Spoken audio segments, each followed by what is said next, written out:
Y ocurrió que un equipo se reunió, un equipo diverso de diferentes edades, diferentes historias, pero se reunieron con un propósito común. Eran un grupo de cristianos y estaban preocupados por el futuro de la iglesia. Habían visto iglesias que habían muerto en la orilla, santuarios vacíos, salones de jóvenes sin jóvenes, y decidieron plantar una iglesia.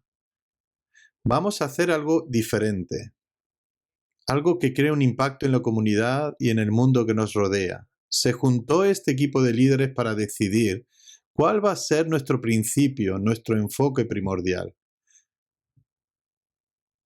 Es una pregunta importante que necesita respuesta, porque revisar esto significaría dónde pondremos nuestra energía y nuestros esfuerzos. Así que el equipo se reunió y en el curso de la tarde hablaron las 4 voces más autorizadas. La primera voz fue la de Wesley. Wesley habló largo y tendido, impositivo, fuerte, y Wesley tenía razón. Él siempre tenía razón. Y se lo hizo saber a la gente. Cuando se levantó para hablar, sus palabras tenían peso.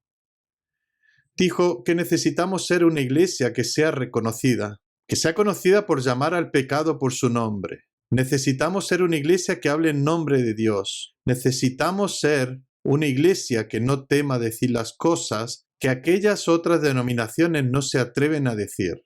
Necesitamos ser fuertes y a veces incluso más descarados. Todo el mundo quedó en silencio por un momento después de que Wesley hablara. Conocían muy bien a Wesley y sabían que Wesley tenía razón con bastante frecuencia. Incluso en su propia razón tenía siempre razón. Tuvieron que plantearse si la Iglesia como jueza debería ser nuestro enfoque principal. Bien, después de tomar esta decisión, deberían considerar que si toman esa decisión se ajustarán bien, al menos en las mentes de algunos. En el año 2012, David Kinnaman y Gabe Lyons escribieron un libro catalogado como no cristiano, que trata sobre cómo las nuevas generaciones nos perciben como seguidores de Cristo. Me gustaría compartir con vosotros un par de citas del libro de Kinnaman y Lyons. La primera es de la contraportada. Escuchad lo que dice. El cristianismo tiene un problema de imagen. Se supone que los cristianos representan a Cristo en el mundo, pero según el último informe, algo ha sido terriblemente mal, usando descripciones como hipócrita, insensible y crítico. Los jóvenes americanos comparten la impresión de que los cristianos no se quedan cortos con lo no cristiano. Una investigación bastante innovadora sobre la percepción de los jóvenes de entre 16 a 29 años revela que los cristianos han dado varios pasos hacia atrás en una de sus tareas más importantes. Así que Kinnaman y Lyons dicen, probablemente nuestro principal objetivo sea representar a Cristo ante el mundo. Y añaden que estamos fallando. Ahora la segunda cita. Esta del texto del mismo libro. Escriben lo siguiente. La razón principal por la que las personas de afuera muestran hostilidad hacia los cristianos, especialmente con los conservadores, no es por alguna perspectiva teológica específica. Aquello contra lo que reaccionan negativamente es nuestra arrogancia, cómo abordamos las cosas y el sentido de autoimportancia que proyectamos. Las personas de afuera dicen que los cristianos poseen una actitud de ladrar, morder. Puede que los cristianos no operen normalmente en modo ataque, pero muy a menudo ocurre que otros han aprendido a tener cuidado cuando están a nuestro lado. Palabras serias, ¿verdad? Palabras de cualquier iglesia, cualquier seguidor de Cristo debería considerar. Tomar la determinación de cuál debería ser nuestro enfoque principal. Probablemente el equipo esa noche debería considerar eso. Mientras piensan en lo que Wesley ha compartido, deberíamos llamar al pecado por su nombre. Deberíamos decir lo que otros denominados cristianos tienen miedo a expresar. Por un momento hubo silencio en la sala y alguien susurró, aunque lo suficientemente alto como para que todas pudieran escuchar. ¿Pero Jesús no nos dijo que no juzgáramos a los demás? Los ojos de Wesley recorrieron rápidamente la sala, pero él no estaba seguro sobre quién había hablado. El silencio incómodo fue roto finalmente por una segunda voz que habló esa noche. Era la voz de Marta. Marta era una persona dulce, muy dulce, demasiado dulce. Marta siempre trataba de ayudar a la gente, siempre intentaba reparar a la gente. Marta arreglaba a la gente que no quería ser reparada. Marta era a veces una persona difícil. Algunos dicen que tenía un complejo de Mesías, que entrará de repente y te salvará la situación. Marta fue fiel a su costumbre sobre lo que tenía que decir esa noche. Se levantó y habló y dijo: escuchad, el mundo que nos rodea, la cultura que nos rodea, la ciudad que nos rodea, donde estamos planeando plantar esta iglesia es un auténtico desastre. La junta escolar está en problemas, los barrios están decayendo y desmoronándose. Los hogares necesitamos entrar ahí, necesitamos reparar estas cosas. Como iglesia necesitamos darnos a conocer como personas que dan un paso adelante y se preocupan realmente por la gente. Y arreglar la situación en la que se encuentra. Fue difícil discutir con Marta, que lo que tenían que hacer era mirar esos barrios y comprobar lo que ella acababa de decir. Era cierto, el problema era que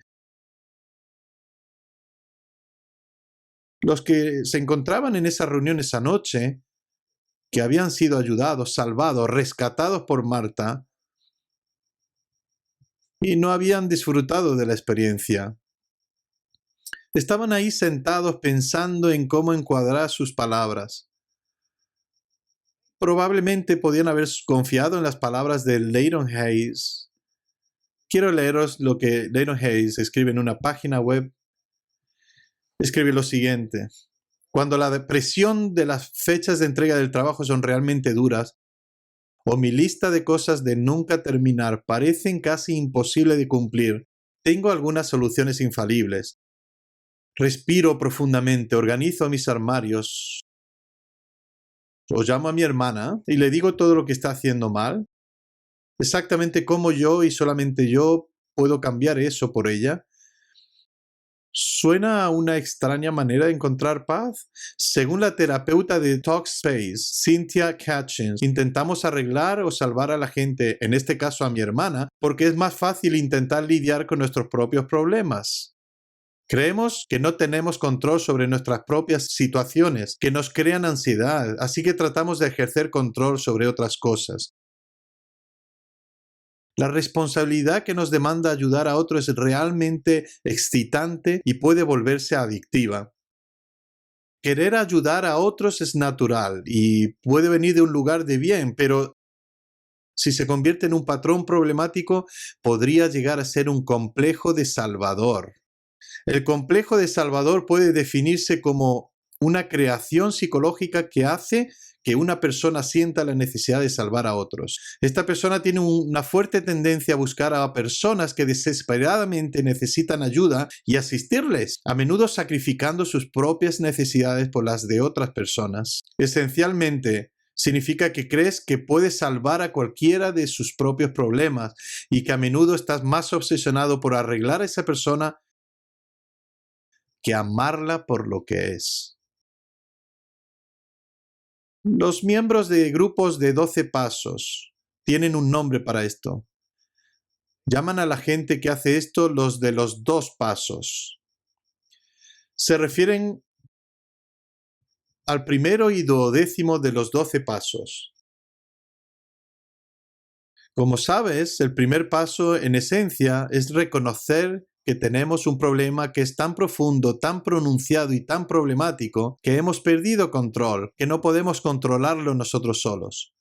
Entonces, habiendo pasado por el proceso de los 12 pasos, finalmente llegas al último paso, que consiste en reconocer el impacto que este proceso ha producido en nosotros. Ahora miramos afuera y ayudamos a otros que tienen las mismas luchas que nosotros tenemos y tenemos o teníamos. Primer y último paso.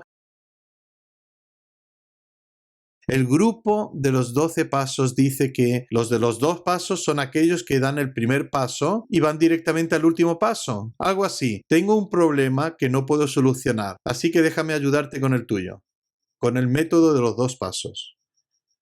Y Marta tuvo la idea que deberíamos tener todos en una iglesia.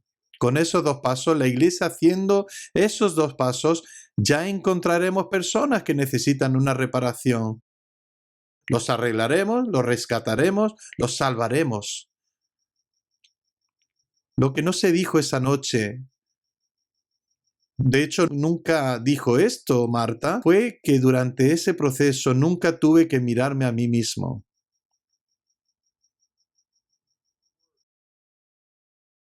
Sus palabras se quedaron en el aire. Había duda en cómo responder, hasta que alguien dijo: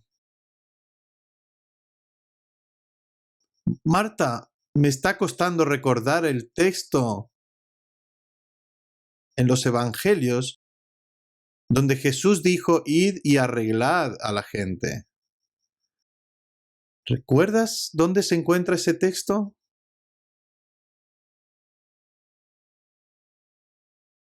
Indignada, Marta se sienta. Hubo gran consternación esa noche. ¿Qué hacemos ahora? ¿Hacia dónde vamos ahora? Y fue el momento en el que Prudencia se levantó. Todo el mundo conocía a Prudencia. Realmente admiraban a Prudencia. Había vivido toda una vida. No era la más joven de la sala, pero estaba profundamente comprometida con este plan de la iglesia. Puso toda su energía y esfuerzo en ello, porque creía que tenemos que hacer algo por la iglesia. La iglesia cristiana está luchando, tenemos que reflejar una forma de expresión, un ejemplo sobre cómo podemos llevar el plan a cabo. Y mientras la mayoría de la gente de su edad y condición no eran tan adictivos, Prudencia lo era. Estoy a un minuto de ganar esto. Y se levantó. Todo el mundo conocía a Prudencia. Estaba preocupada porque la gente se comportara de forma prudente. Ella no creía que la gente tenía conciencia, al menos no mucha. Que la gente necesitaba que alguien alentara su conciencia, asegurarse de que todos entendieran lo que iban a hacer. ¿Era bueno o no era prudente? Algunos en esa sala habían sido algunas veces objeto de su preocupación. Un joven en aquel rincón, ella se había acercado a él. Ante el joven tenía los auriculares puestos, aunque ella no los llamaba auriculares. ¿Qué haces con esos cascos puestos? ¿Tú escuchas esa música tan ruidosa? Apágalos inmediatamente o arruinarás tus oídos. Finalmente levantó la cabeza y se quitó los auriculares. ¿Estabas hablando conmigo? Prudencia solía tener razón, pero no fue muy amable. La gente no disfrutaba de su compañía. Quiero decir, antes de tomar esa decisión con el equipo, en la dirección por la que solían ir, probablemente recordarían la oración de la joven que se arrodilló junto a la cama de su madre esa noche y oró: querido Dios, haz que la gente mala sea buena y la buena gente sea amable. ¿Qué deberían hacer con prudencia? Ella estaba preocupada porque la cultura se estaba convirtiendo en el libro de los jueces. Lo citó varias veces, recuerdan el texto, dijo: todos hacen lo que es correcto según su propia opinión. Tenemos que ser su conciencia, tenemos que tener una voz en ese lugar, tenemos que corregir el curso de nuestra cultura. ¿Quién podría estar en desacuerdo con esto? Ciertamente la iglesia tiene un lugar y un tiempo para hablar.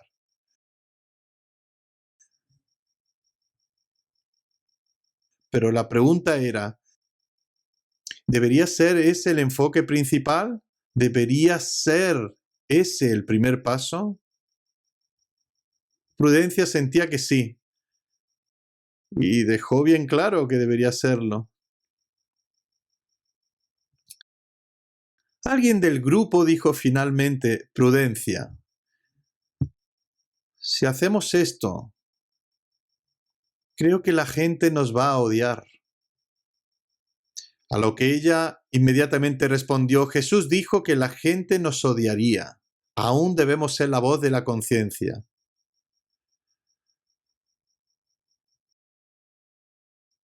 Después de eso hubo un silencio prolongado. Realmente nadie supo qué decir o qué hacer. ¿Cuál debería ser el enfoque principal de la iglesia? Lo tenían delante de ellos. Wesley por allí, el juez de la iglesia, Marta por allá, el recatador de la iglesia, el Salvador, y Prudencia enfrente. Conciencia. ¿Qué deberían escoger? Fue entonces cuando se levantó un jovencito, bueno, joven para mí, de unos 30 años de edad, llegado de un pequeño pueblo, antes de que apareciera en escena en esta ciudad. Su nombre era Josué. A la gente le encantaba Josué. Era una persona buena. Poseía el valor de la autenticidad. No hablaba de manera altiva o presuntuosa. Deseaba hablar en situaciones difíciles y hablar con la verdad, pero disponía de cierto encanto, un cuidado, una compasión. A la gente le gustaba escuchar a Josué. Y ahora fue él quien se levantó para hablar. Digo que habló, pero realmente no habló al principio. Al principio tan solo tomó su Biblia, la abrió y con esa Biblia leyó 2 pasajes. Eso fue lo primero que hizo. Leyó 2 pasajes. Uno en el Evangelio de Juan, palabras pronunciadas por Jesús delante de sus discípulos, la noche antes de su crucifixión. Y el otro pasaje era de la carta de Pablo a los romanos. Esto es lo que Josué leyó. Juan 13, versículo 34. Jesús hablando. Este mandamiento nuevo les doy, que se amen los unos a los otros. Así como yo los he amado, también ustedes deben amarse los unos a los otros. De este modo todos sabrán que son mis discípulos, si se aman los unos a los otros.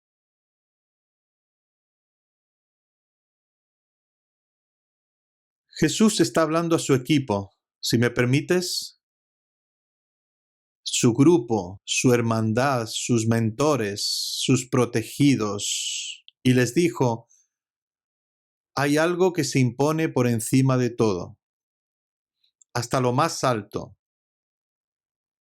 De hecho, es tan importante que ha estado en lo más alto en mi vida, de tal manera que si lo manifestáis los unos a los otros, la gente sabrá que me representáis. Es la virtud llamada amor.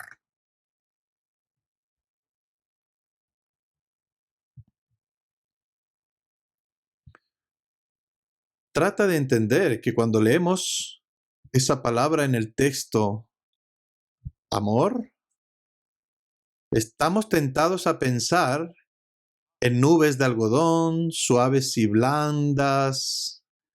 Estamos tentados a pensar en serenatas de medianoche, en noches estrelladas. Estamos tentados a pensar en música romántica y una pareja de enamorados. Si eso es lo que estamos pensando, piensa de nuevo.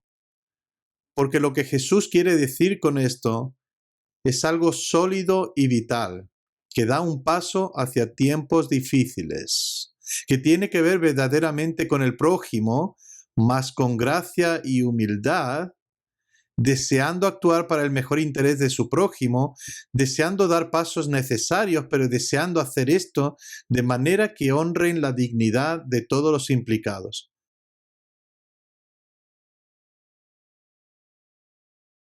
Es autosacrificio, es divino. Y ese es el primer texto que Josué leyó. El segundo texto que leyó fue Romanos 13, la carta de Pablo a los romanos. Estas son las palabras, empezando con el versículo 8 que Pablo escribió.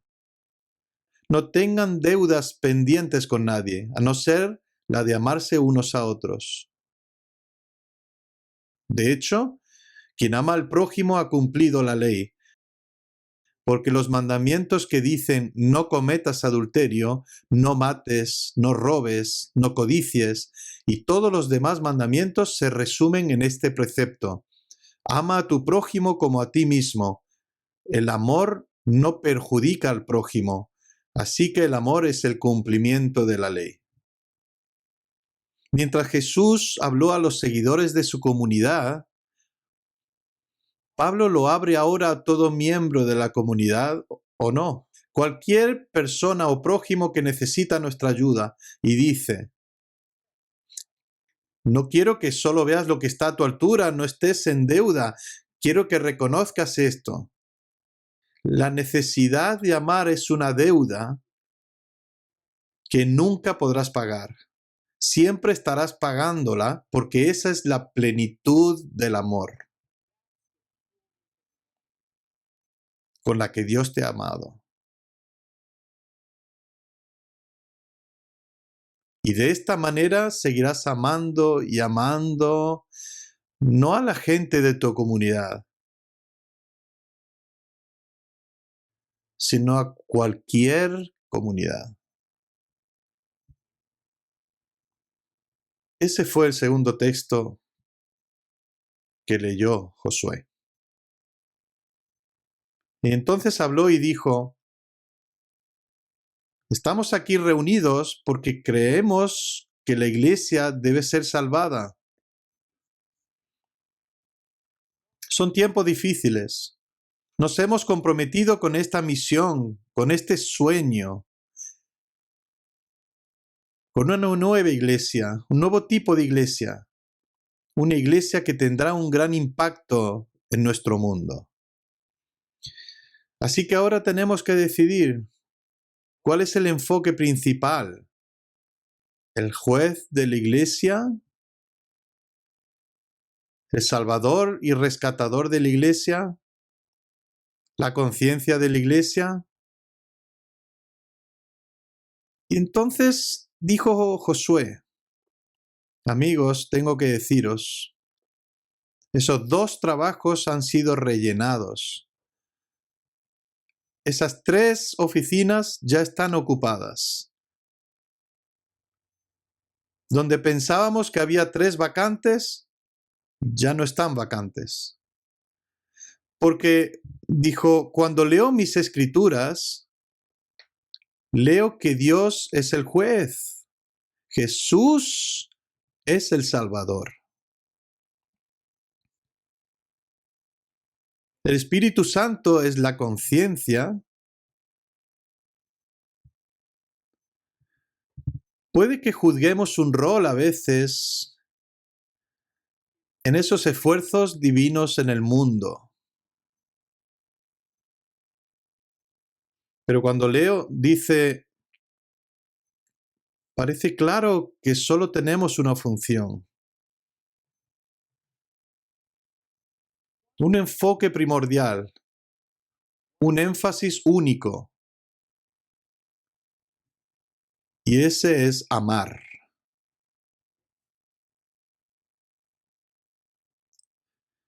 Y Josué se sentó.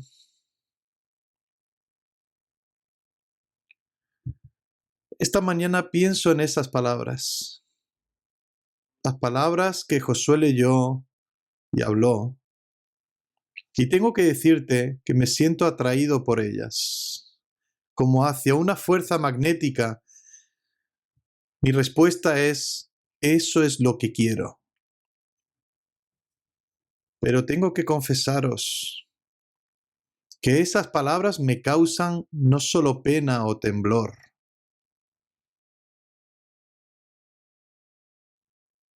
sino un escalofrío violento en mi alma, porque amo de una manera tan pobre. Dame el trabajo de juzgar. Soy tu hombre. Dame el trabajo de tener mis propios desafíos y rescatar a alguien más. Yo firmaré para ello. Dame el trabajo de ser la conciencia de otros y señalar lo que están haciendo mal. Estaré contento de colaborar.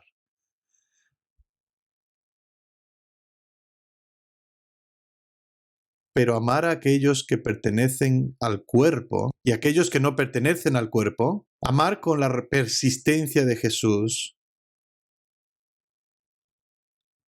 amar a aquellos que no merecen ser amados. ¡Wow!